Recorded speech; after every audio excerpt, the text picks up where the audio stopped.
Hi అండి, welcome back to my channel. Vikram Krishna రాధాని తీసుకుని వెళ్ళటానికని ఇంటికి వస్తాడు కదా. దమయంతి ఇంట్లో జరిగిన విషయాలన్నీ కూడా సునంద గారికి ఆ ఫ్యామిలీ మొత్తానికి చెప్పేస్తే ఇంకా సునంద గారు అంటూ ఉంటారు కదా, నా మీద ఒట్టేసి నిజం చెప్పుకి, నువ్వు నిజంగానే రాధా నువ్వు దొంగ పెళ్లి చేసుకున్నారా, మీరిద్దరూ అలా భార్యాభర్తలు కాదా, నటిస్తున్నారా, నిజం చెప్పు. ఒకవేళ నువ్వు నిజంగా నటించకపోతే రాధా వాళ్ళ అమ్మకి ఒంట్లో బాగోలేదని వెళ్తే నువ్వు వెళ్ళి రాధాని తీసుకురా, ఒక్కసారి ఇంట్లో వాళ్ళందరికీ చూపించు, రాధాతో మాట్లాడిపించు, ఆ తర్వాతే నువ్వు మళ్ళీ రాధాని ఇంట్లో వదిలిపెట్టేసిరా వాళ్ళ అమ్మ వాళ్ళ ఇంట్లో కావాలంటే, ఎందుకంటే వాళ్ళ అమ్మకు బాగోలేదంటున్నావు కదా అని చెప్పేసి సునంద గారు అంటారు కదా. ఇంకా విక్రము రాధాతో గొడవ పెట్టుకునే కదా పాప ఇంట్లో నుంచి రాధ వెళ్ళిపోయింది. ఎలాగైనా రాధాని ఒప్పించి ఇంటికి తీసుకురావాలి, ఇంకా అమ్మకి ఇచ్చిన మాట నిలబెట్టుకోవాలి అని చెప్పేసి విక్రమ్ రాధా వాళ్ళ ఇంటికి వస్తాడు. రాధా పెట్టే కష్టాలన్నీ పడుతూ ఉంటాడు.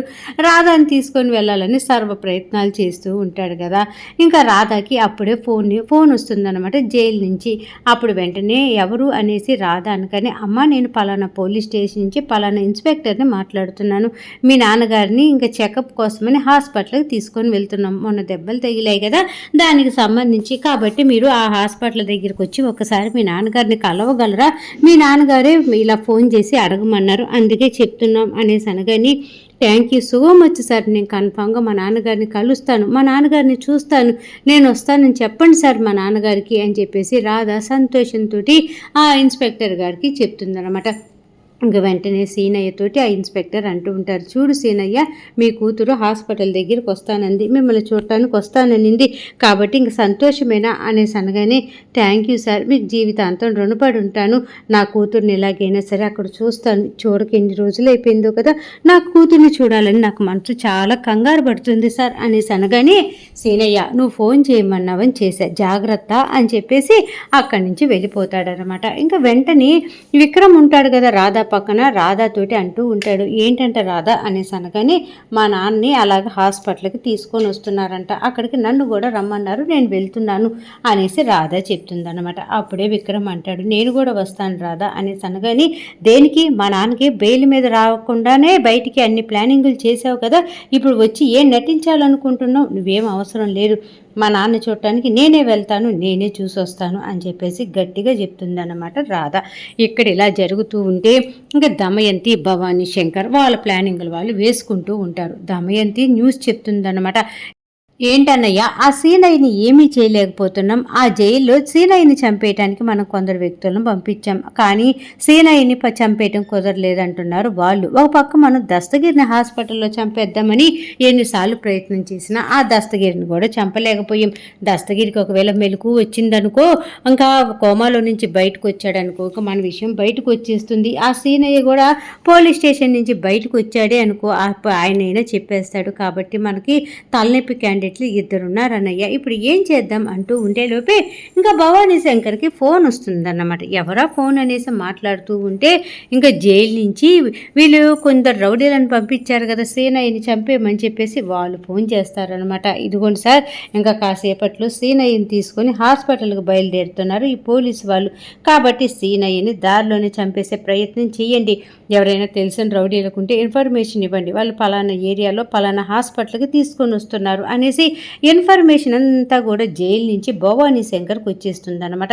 ఇంకా Bhavani Shankar phone call cut చేసేసి, అమ్మ దమయంతి, ఈరోజు సీనయ్య చచ్చిపోయే ముహూర్తం పెట్టేశాం, ఎందుకంటే సీనయ్యని హాస్పిటల్లో చూపించాలి అనేసి పోలీసులు తీసుకొని వస్తున్నారంట, దారి మధ్యలో మన రౌడీలను పెడతాం, వాళ్ళు సీనయ్యని చంపేస్తారు, మొత్తానికి ఎవరు చంపారో ఏంటో తెలియదు కానీ సీనయ్య చచ్చిపోయాడు అనేసి న్యూస్ అయితే మనకి అందుతుంది, మనం అందరం హ్యాపీగా ఉండొచ్చు, మనకు ఉన్నటువంటి తలనొప్పి అంతా పోతుందమ్మా అని చెప్పేసి వెంటనే భవానీ శంకర్ కొందరు రౌడీలకు ఫోన్ చేసి రూట్ మ్యాప్ ఎట్నుంచి వస్తున్నారు ఏంటి అనేసి అంత ఇన్ఫర్మేషన్ ఆ సీనయ్య వాళ్ళకి సంబంధించింది భవానీ శంకర్ రౌడీలకి ఇచ్చేస్తారనమాట. ఇంకెక్కడ ఇలా జరుగుతూ ఉంటే ఇంటి దగ్గర రాధ అలాగే విక్రమ్ ఇద్దరు కూడా బయలుదేరుతారు పోలీసులు చెప్పినటువంటి హాస్పిటల్ దగ్గరికి. ఇంకా పోలీసులు కూడా సీనయ్యని తీసుకొని వ్యాన్లో వస్తూ ఉంటారా. ఒక్కసారిగా రౌడీల వ్యాను ఇలా అడ్డుగా ఉంటుందా, పోలీసుల వ్యాను స్పీడ్గా వస్తూ ఆ రౌడీల వ్యాన్కి అలా గుద్దుపోయి ఆగుతుంది. ఎవర్రా మీరు, అయినా కూడా రోడ్డు మీద అడ్డుగా పెట్టారు అనేసి ఎస్ఐ దాంట్లో నుంచి దిగేలోపే రౌడీలు రావటము. ఇంకా ఈలోపే సీనయ్యని తీసుకొని వెళ్ళిపోబోతూ ఉంటే సీనయ్య వాళ్ళ దగ్గర నుంచి తప్పించుకొని పరిగెత్తుతూ ఉంటాడు. రౌడీలు సీనయ్య వెనకాల పరిగెత్తుతూ ఉంటారు. ఈ పోలీసులు కూడా రౌడీల వైపు సీనయ్య వైపు పరిగెత్తుకుంటూ ఉంటారన్నమాట. ఇంకా మొత్తానికి సీనయ్య చాలా వరకు తప్పించుకొని ఇంకా అటు ఇటు పరిగెత్తి ఒక ప్లేస్లోకి వెళ్ళేపాటికి ఇంకా రౌడీలు పట్టుకుంటారు. సీనయ్యని కత్తి తీసుకొని పొడవబోతూ ఉంటారన్నమాట. అప్పుడే రాధా విక్రమ్ అటు గుండా వస్తూ ఉంటారు కదా. విక్రమ్ గబగబా వస్తారు. ఆ రౌడీలందరినీ కూడా చితకబాదుతూ ఉంటారన్నమాట. ఎవర్రా మీరంతా, ఎందుకురా సీనయ్యని చంపడానికి వచ్చారు, మిమ్మల్ని ఎవరు పంపించారు, నిజం చెప్పండి, అసలు ఎవరు మీరంతా అని చెప్పేసి ఇంకా గోల చేస్తూ మొత్తానికి విక్రమ్ ఆ రౌడీలన్నీ చితకబాదుతూ ఉంటాడు. సీనయ్యని కాపాడుతూ ఉంటాడు. ఇదంతా చూస్తున్నటువంటి రాధ, విక్రమ్ చాలా మంచివాడు, మా నాన్నకి బెయిల్ రాకుండా చేసి మళ్ళీ ఇప్పుడు మా నాన్న కాపాడటానికి చేస్తున్నాడేంటి, కాబట్టి విక్రమ్ మంచివాడే, నేను అనవసరంగా చెప్పుడు మాటలు విని విక్రమ్ మీద చేయి చేసుకున్నాను, విక్రమ్ని అనరాని మాటలు అన్నాను అనేసి కొంచెం అనుకుంటూ ఉంటుంది. ఇంకా మొత్తానికి విక్కీ అదేనండి విక్రమ్ అటు ఫైట్ ఇటు ఫైట్ అన్ని ఫైటింగులు చేసి మొత్తానికి సీనయ్యని కాపాడతారన్నమాట. కాకపోతే ఒక రౌడీ వెనకాల గుండా వచ్చి సీనయ్యని పొడవబోతూ ఉంటే విక్రమ్ చెయ్యి అడ్డుగా పడతాడు. విక్రమ్కి చెయ్యి తెగుతుంది. వెంటనే ఆ రౌడీలని చితకబరుతాడనమాట విక్రమ్. ఇంకా అక్కడి నుంచి ఆ రౌడీలందరూ పారిపోతారా. ఇంకా ఈలోపే పోలీసు వాళ్ళు పరిగెత్తుకుంటూ విక్రమ్ దగ్గరికి వచ్చి, సార్ మీ టయానికి రాబట్టి ఈ సీనయ్య ప్రాణం కాపాడగలిగాం, లేదంటే ఇవాళ రోజున పెద్ద తప్పు జరిగిపోయేది కదా అని చెప్పేసి ఆ పోలీసులు విక్రమ్తో చెప్తూ ఉంటారు. విక్రమ్కి థ్యాంక్ యూ చెప్తూ ఉంటారు. అప్పుడే ఆ సీనయ్య రెండు చేతులు జోడించి విక్రమ్కి నమస్కరిస్తూ, నిజంగా అయ్యా ఇవాళ మీరు ఉండబట్టి నేను ప్రాణాలతోటి బ్రతకగలిగాను, లేదంటే ఈ పాటికి నేను చనిపోయేవాడిని కదా, నిజంగా మీరు అల్లుడుగా రావటం ఒక మంచి అదృష్టం అనుకుంటే ఇలా నన్ను కాపాడారు చూడండి, అది ఇంకొక అదృష్టం, నా కూతురికి తండ్రి లేని వాడిని చేయకుండా నన్ను కాపాడారు అని చెప్పేసి విక్రమ్కి ఓ చేతులు జోడించి దండాల మీద దండాలు పెట్టేస్తూ ఉంటే విక్రమ్ అంటూ ఉంటారు, ఊరుకోండి మీరు పెద్దవాళ్ళు కదా, మాకు చిన్నపిల్లలకి ఎప్పుడు దండం పెట్టకూడదు అని చెప్పేసి అనగానే, అయ్యా ఇది ఏజ్కి సంబంధించి నేను దండం పెట్టట్లేదు, మీ మంచి గుణానికి సంబంధించి దండం పెడుతున్నాను అని చెప్పేసి సీనయ్య అంటూ ఉంటాడు. ఇంక ఈలోపే పోలీసులు విక్రమ్ని మెచ్చుకుంటూ ఉంటారు. అప్పుడే నాన్న ఎలా ఉన్నావు నాన్న అని చెప్పేసి ఇంకా తండ్రి కూతుర్ల ప్రేమ అక్కడ చూపించుకుంటూ ఉంటారన్నమాట. ఇంకప్పుడే విక్రమ్ చెప్తూ ఉంటారు, సీనయ్యని జాగ్రత్తగా తీసుకొని వెళ్ళండి, సీనయ్యకి ఎవరో మొత్తానికి శత్రువులు ఉన్నారు, సీనయ్యని చంపాలని చూస్తున్నారు, అడుగడుగు సీనయ్యని జాగ్రత్తగా చూసుకోండి అని చెప్పేసి ఇంకా పోలీసులకి సీనయ్యని అప్పచెప్తారు.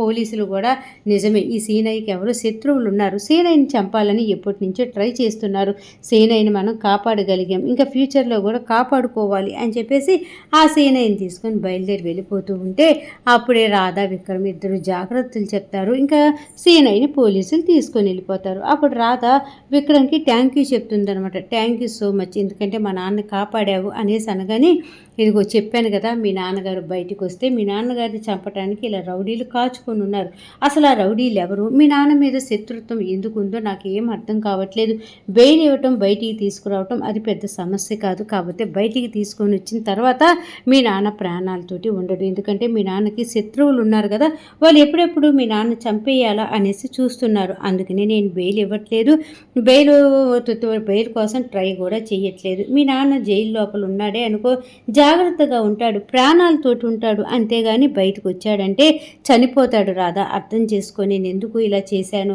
అనవసరంగా నన్ను అపార్థం చేసుకున్నావు కదా అని చెప్పేసి విక్రమ్ రాధాతో అనగానే ఇంకా రాధ గట్టిగా పరిగెత్తుకుంటూ వచ్చి స్పీడ్గా విక్రమ్ని గట్టిగా హగ్ చేసుకుంటుందన్నమాట.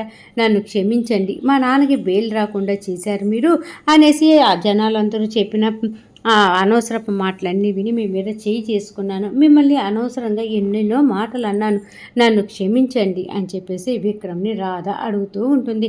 అప్పుడే విక్రమ్ అంటూ ఉంటాడు, పర్వాలేదు కానీ ఇంతకీ మీ నాన్నని ఎలాగైనా సరే బయటికి తీసుకొచ్చే పూచి నాది, అప్పుడు దాకా కూడా అసలు మీ నాన్నకి శత్రువులు ఎవరున్నారు, మీ నాన్నని ఎందుకు చంపాలనుకుంటున్నారు, అసలు ఏ విషయం తెలిస్తే ఆ శత్రువులకి అపాయం ఉంటుందని చెప్పేసి మీ నాన్నని చంపాలనుకుంటున్నారు. ఆ విషయాలన్నీ ముందు మనం కనుక్కోవాలి.